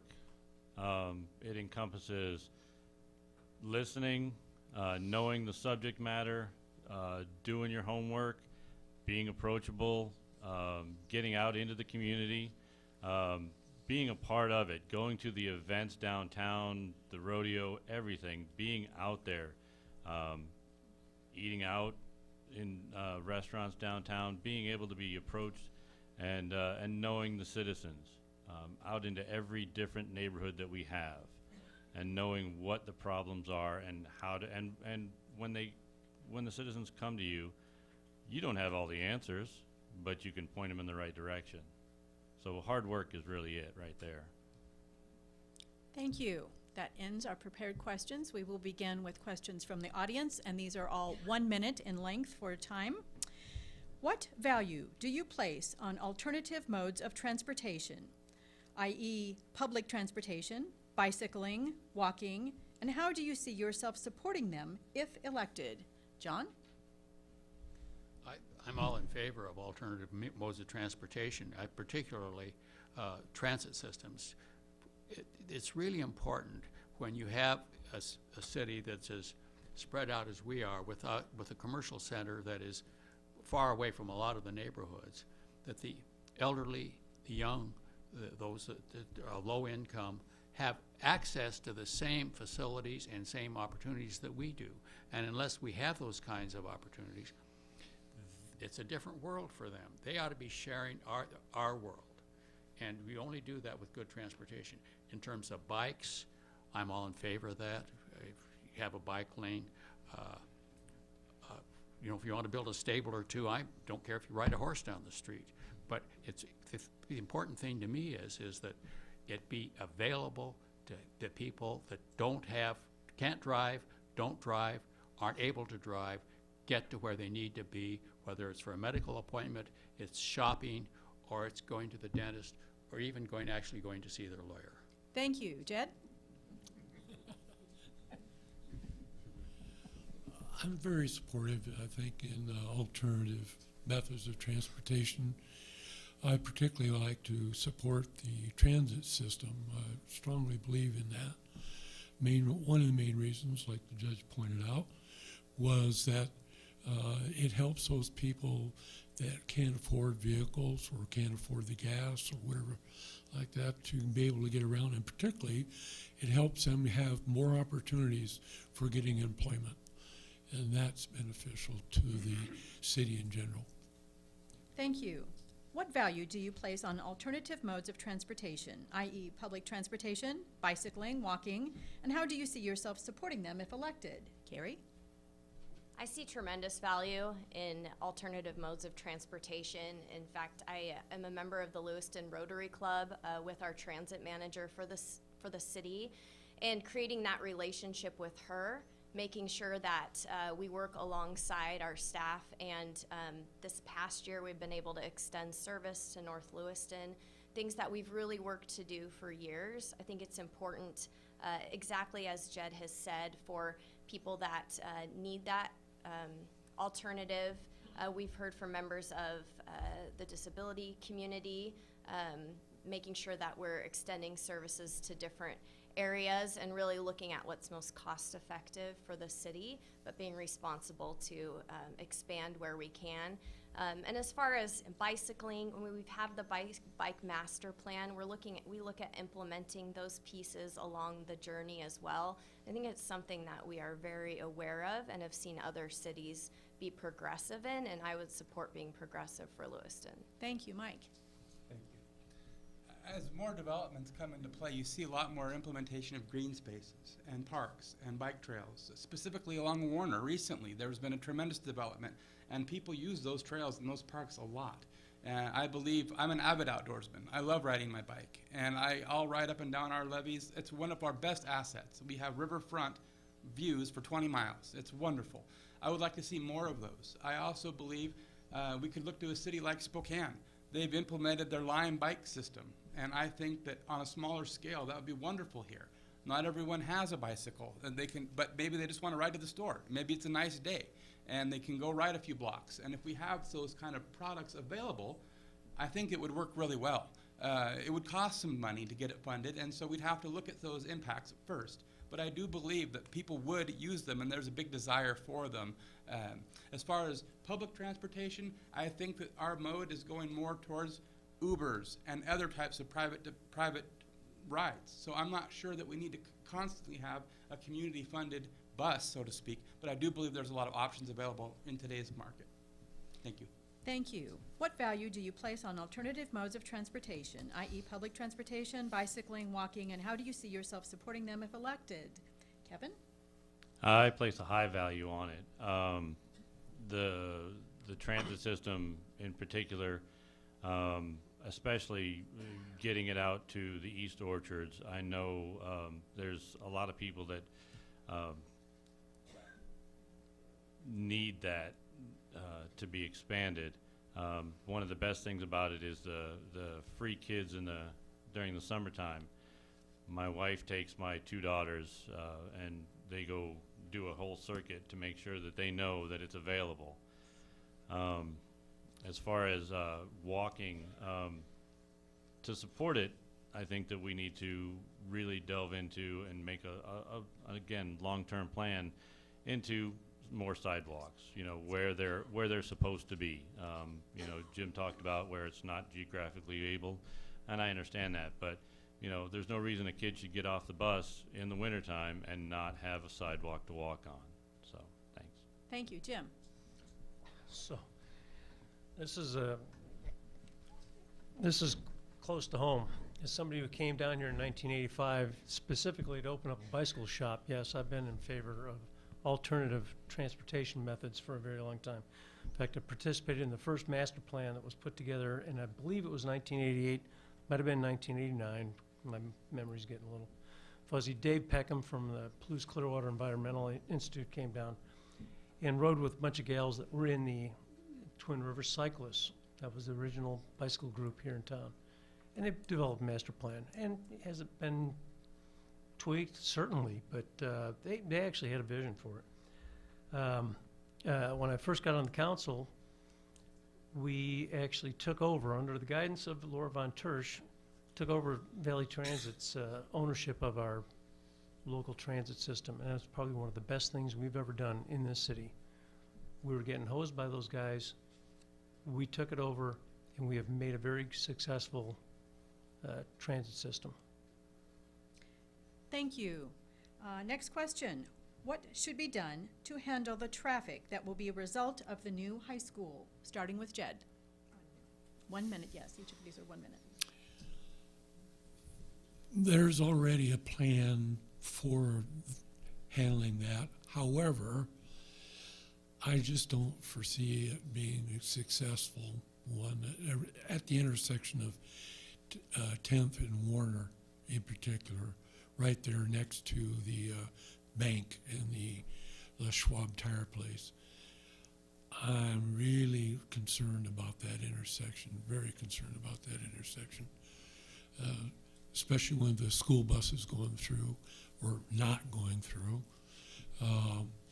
So, yeah, I really don't know. I think we need to do a little bit more work on a study on that intersection. We may have to even give up that portion of the intersection there. Thank you. Cari. I don't have a large concern for the increase of traffic, and I'll tell you why. Because we've done extensive planning and engineering on on-site improvements, and so that's what you're seeing really with the roundabout and those kinds of things going right in on the property. And now we're moving to off-site improvements, so that's that 10th and Warner, 10th and Thane intersection. And so all of those and the continuity of the sidewalk from the high school all the way to Thane, we've really put a lot of planning into this, and we've really invested in it. And we've had a lot of great tri-partnership meetings to make sure everybody's contributing to that. So I don't think there's going to be a traffic issue. I think there's going to be a real success there with the high school. Thank you. What should be done to handle the traffic that will be a result of the new high school? Mike? Thank you. Again, this was kind of on the table for a long time. Many agencies put together on a impact study, traffic impact study. And so it's been well documented what the traffic will and won't do. And again, I echo the sentiments of the other members here that there have been a lot of mitigatory things done, like roundabouts and other sorts of things. I believe this question can kind of link to the last one, in that if we have other modes of transportation available to students, like Lime bikes, maybe they could use them and they would implement them. If we have an on-site storage spot at the high school that's available for them, it's a lot cheaper to rent a bike or to own a bike than it is to pay for car insurance when you're a high school student trying to work a minimum wage job. And so this might be another reason that we don't have new drivers trying to figure out how to go in a roundabout. I think that the traffic studies have taken care of the logistical issues, but we might be able to be more supportive with alternative modes of transportation. Thank you. Thank you. Kevin? Well, it sounds like everybody's already got a plan for it. But the big thing with all that is to realize that not everything goes according to plan. And when that happens, the city needs to be, city, school district, tri-partnership needs to be ready to adapt and overcome in that situation. So that's it. Thank you. What should be done to handle the traffic that will be a result of the new high school? Jim? Well, I think that the plan that's in place already is we now have 2 points of egress and ingress into the new high school facility and, by extension, the future community park. 10th and Warner, there's been 2 different traffic studies done on that, and the intersection is going to be reconfigured to handle not only the mill traffic coming up Gun Club to 10th, but the after-school traffic heading out. So I'm actually pretty comfortable, with the work that I've done with the municipal planning organization and stuff. That's who commissioned that first study, and I think it's a good plan. I don't think there's going to be a nightmare up there. Thank you. John? Well, of course, my question is, why are we discussing this now instead of when the school was being planned. It seems to me that we're, again, heading toward a problem that could have been avoided if we thought it through when we decided where and when we were going to locate the school. I think that we ought to include the school in the transit system, encourage teachers to take a bus. If you have a regular schedule there at the time that school is opening, the time school is closing, that ought to be available to people. And other than that, I don't have anything to add to what's already been said. All right, thank you. Do you believe Lewiston should have a homeless shelter? If yes, how could the city support that? If no, how do you suggest we handle the homeless? Starting with Cari. I would say yes. I mean, we have to be able to provide a safe place for that population so that they can transition into what they choose to do in life. Whether that should be on the shoulders of our nonprofit partners or whether it's on the shoulders of the city, that's really something we need to explore with this homelessness study that we're doing this next year and creating an action plan. I think it's something that's needed here, absolutely, but exactly how to execute that, I would need to spend more time on that. We did a lot of work my second year on council with zoning for homeless shelters, and I think there was a lot of input from the community, and that really helped us shape where we would like to zone homeless shelters and where it would be something that would benefit the community the most. But absolutely, I think we need to have a safe place for people to stay. Thank you, Mike. I think that is a critical need in our community and every community, because I can speak for myself, and I think that many people in this room had one or two decisions in their life or one or two events happen differently. They might have found themselves needing a bed for a night or two. And we cannot turn our backs on those people who often just need a little hand up, and then they can get right back where they need to go. But we don't have any options currently, and I can tell you that that leads to major social justice problems. These people end up doing things and getting in trouble necessarily that maybe they wouldn't be if they had more options available. I believe that through estate planning and like-kind exchanges, incentivizations, people can donate their land in a will and find a way to have something that might not cost taxpayers to do these types of things. I think there's a lot of people who would be willing to do those types of things if we can give them an engagement and provide a solid plan that might not, again, be very expensive, but would be a tremendous asset to our community, in addition to what we have for like the Y and those other programs that are, as Judge said earlier, these people need it the most. Thank you. Thank you. Do you believe Lewiston should have a homeless shelter? If yes, how could the city support that? If no, how do you suggest we handle the homeless? I think yes.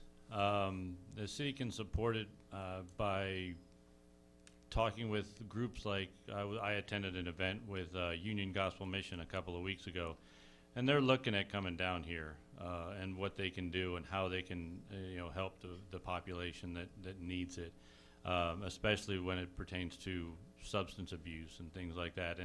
And that's not all the reason why people are homeless, but that's just one step. We can open up our community for that. Some of the stuff that they've done up in Spokane is incredible. I know a lot of people say not in my neighborhood, but really some of the stuff that they've done up there, it looks, just like, I think one of them that I looked at really was an old retirement home community, and it looked like a neighborhood I'd live in, so I think so. Thank you. Thank you, Jim. Well, I've had mixed feelings on this for a while. We've had several groups come and go that have tried to address the homeless situation, and Jesse McDonald gave us, I think most of us that are on the council now, a book called Toxic Charity. And I'm all for giving somebody a hand up. I don't want to give them a hand out. Should the city be involved in owning a homeless shelter? I don't think so. I think it should be a partnership with, like Kevin said, the Union Gospel Mission out of Spokane. I think they've done a fine job in taking care of people. We have the Salvation Army here. We have the Y. I think that's really where the effort should be placed. Thank you. Do you believe Lewiston should have a homeless shelter? If yes, how could the city support that? If no, how do you suggest we handle the homeless? Yes, I think we should have a homeless shelter, and I think the city should support it, and I think the city should finance it. I ran 3 drug courts and a mental health court, and let me tell you, a lot of these people are sick. They have mental problems. It's often through no fault of their own. A lot of them are on drugs or self-medicating. I had a 18-year-old kid from Kamei caught for meth, and I said, "John, why are you using meth?" He said, "So I could tell which voice was mine." That's the kind of problems that a lot of these people experience. Some of them it's just hard economic times. They end up, they can't pay their rent through no fault of their own. They get fired, or they get laid off, or they get sick, and they end up with their furniture out on the sidewalk. Those aren't bad people. They are brothers and sisters in this human condition that we all live in.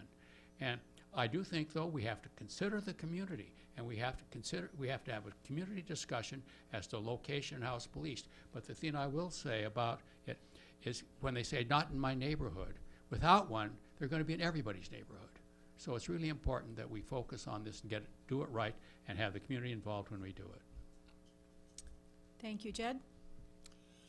Well, I would think that first off, we'd want to find out where there are successful community-involved attempts at providing shelters.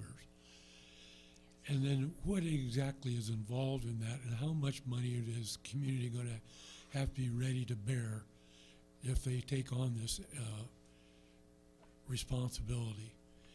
And I think if we do take on this responsibility, it's not going to be just the city. It's going to have to be a partnership. And I don't mean necessarily with other governmental agencies, but also with United Way, with Salvation Army and other groups like that. Thank you. And due to timing, this will be our final question from the audience. How do you feel about privatization of essential services, police, fire, or EMS? Mike. I believe we have a tremendous system now. I believe privatization specific to those areas versus prisons would be very difficult to try to implement. I believe that we have great leadership in our fire, in our city, in our police departments. Again, I don't want to try to reinvent the wheel per se, particularly when I don't know that, how do people get a bill when the police come to their door? When the firemen come to their home, do they get charged? I don't understand the fiscal reasoning behind that, so I wouldn't support it because, again, I believe we've got a great system in place. Our heroes are there right now, and they're defending us as we speak. And so I really support them and applaud them for what they do, and I thank them. And I don't know that we need to go back and try to figure out a newer system. But again, I would ask them. I would ask their opinions. I would ask for a consultation and get some citizens' feedback, because, I don't know. I know what I don't know, and I do know what I believe in, and I believe in our heroes that protect us, and I think they're good and they're doing a good job. Thank you. Thank you, Kevin. I'm against it, simply for the fact that I've lived in places where they've had privatized services. And if anybody out there feels like their elected officials, they're not being heard by their elected officials, wait till something's privatized. They'll say, come talk to us in 5 or 10 years when our contract's up. That kind of stuff. And services go down. What we've got now is working pretty well. We can improve what we've got. There's no reason to privatize it. Thanks. Thank you. How do you feel about privatization of essential services, police, fire, or EMS? Jim. Well, I think when, people live in a community and they do pay taxes to live in that community, there's an expectation that they're going to be provided with services. And I would include the fire department. Your house catches fire, you want somebody to show up. The bad guy in your backyard, you want the police department to show up. You want to take your kids for a walk, there should be a park. You want to take your kids to go read a book, there should be a library. These are the things that in my opinion, a civilized community provides, among many others. So, no, I just don't see that being a reality in this day and age. Thank you. I am also against privatizing them. First of all, You have to look at the difference in perspective. Someone who is paid by the taxpayers to serve the public, where the public's interest is their objective and their goal and their job. And someone is privatized, where it's the bottom line and not the service. How cheaply can we do it? So the cheaper we do it, the more money we make. And frankly, I don't want to be served by the lowest bidder. Thank you. How do you feel about privatization of essential services, police, fire, or EMS? Jed? I'm against it, and one of the reasons I'm against it is because I remember back, maybe 25 years ago or more, a gentleman tried to do a subscription service for fire protection, and not only did it fail for lack of subscriptions, but it also failed because one of the people that they had included in their firefighting crew ended up torching a bunch of places in Lewiston. So I think it's a lot better to have your own city fire service and your own city fire or ambulance services. Thanks. Thank you. Cari?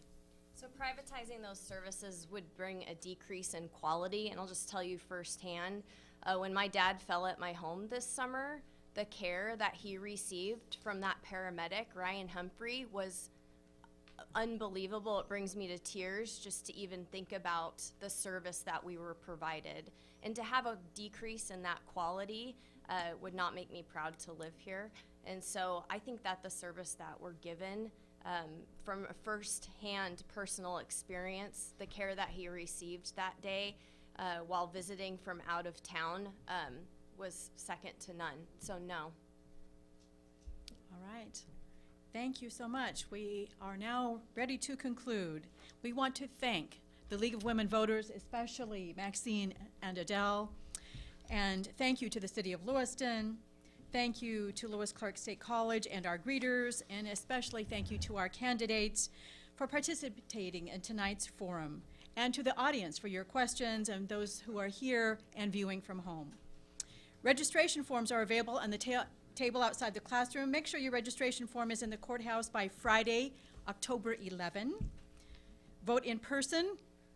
Early voting is already underway in the Nez Perce County Courthouse, located at 1230 Main Street, Monday through Friday, 8 a.m. to 5 p.m. until Friday, November 1st. Check with the city clerk's office regarding identification requirements for registration and voting. Please refer again to your sample ballot. This will give you some instructions of where you need to go to vote and the candidates. And if you have other questions, your directory of elected officials is available to you as well. And I want to encourage all of you, please do your part by voting. Election day is Tuesday, November 5. Your vote and your voice counts, so make sure you participate. And thank you all so much for being here. Thank you. Good night.